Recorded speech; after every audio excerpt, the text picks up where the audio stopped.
আসসালামু আলাইকুম রহমতুল্লাহি ওয়া বারাকাতুহু। আমি বীর মুক্তিযোদ্ধা মোহাম্মদ মুজিবুর রহমান। আজকে একটা অনন্য ভিডিও আমি আপনাদেরকে উপহার দিব। এই হলো আমাদের নাতিদেরকে নিয়ে আমি সমবেত হয়েছি। ওরা প্রাইমারি স্কুলে পড়ে। তবে আমরা যখন 1950 সালে যখন প্রথম স্কুলে যাই তখন এ ধরনের কলাপাতা নিয়ে স্কুলে গিয়েছিলাম। এই ধরনের কালি এবং কলম নিয়ে পাটকড়ির কলম নিয়ে স্কুলে গিয়েছিলাম।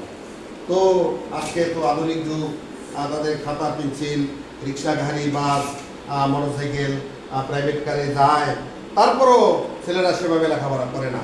কিন্তু আমি সেই পুরানো কোনো স্মৃতি ধারণ করার জন্য আমি এখানে ওদেরকে বলেছি। এ ধরনের শিক্ষক ছিল যারা এই ধরনের টুপি মাথায় দিয়ে এই ধরনের লাঠি হাতে নিয়ে বসে থাকতো, লেখাপড়া করাইতো। তো আমি এটাকে এখন দেখলে মনে হয় অনেক কষ্টের দিন গেছে আমাদের। কিন্তু আস্তে আস্তে ছেলেদের লেখাপড়া উন্নতি হচ্ছে, কিন্তু তাদের মন মানসিকতা যেন কেমন যেন হচ্ছে তা ভাবেই যায় না।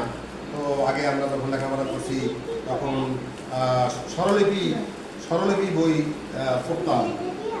সৎসঙ্গে স্বর্গবাস, অসৎসঙ্গে সর্বনাশ, এখন তার কিছু নেই। এখন আছে একদম বাগডুম ঘোরাডুম লেখা আছে। এগুলো পড়ে ছেলেমেয়েরা কি শিক্ষা নেবে? অতএব আমি বলবো যে সন্তানদেরকে ভালো শিক্ষা দেওয়া, তাদেরকে মানুষ করতে হলে বাপ মাদের অনেক কষ্ট করতে হবে। তো এই পুরানো স্মৃতিগুলো আমি উপস্থাপন করার জন্য আমি এই ভিডিওটা আনছি।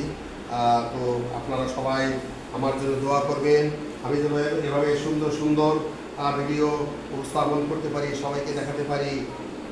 আপনারা আমার জন্য দোয়া করবেন। আরও সুন্দর সুন্দর ভিডিও দেখাবো। আমার হাতে আছে অনেক সুন্দর সুন্দর ভিডিও, কাজেই আমাকে আপনারা দোয়া করবেন, ভালোবাসবেন, লাইক দিবেন, সাপোর্ট করবেন। তো আমি বেশি কিছু আর বলবো না। আমি শুধু আমার এই নাতি-নাতনিদের দেখানোর জন্য যে আমরা কত কষ্ট করে লেখাপড়া করেছি, আজ কি অবস্থা, প্যান্ট শার্ট পরে ফিটবাবু হয়ে স্কুলে যায়, কিন্তু স্কুল থেকে তারা কিনে এসে আমরা অনেক কষ্ট করে লেখাপড়া করেছি। আজকে সমাজকে সচেতন করার জন্য, সমাজকে জানার জন্য আমি ভিডিওটা করলাম।